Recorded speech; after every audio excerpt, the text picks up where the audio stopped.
denok egiten diote azeitero vinagre.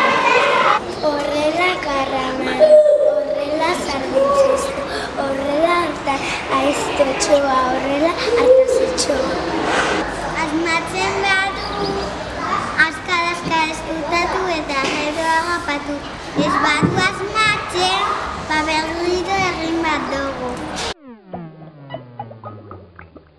Azeitero vinagrero zer daukazu kolkuan, zorri handi bat lekuan, zer da hau?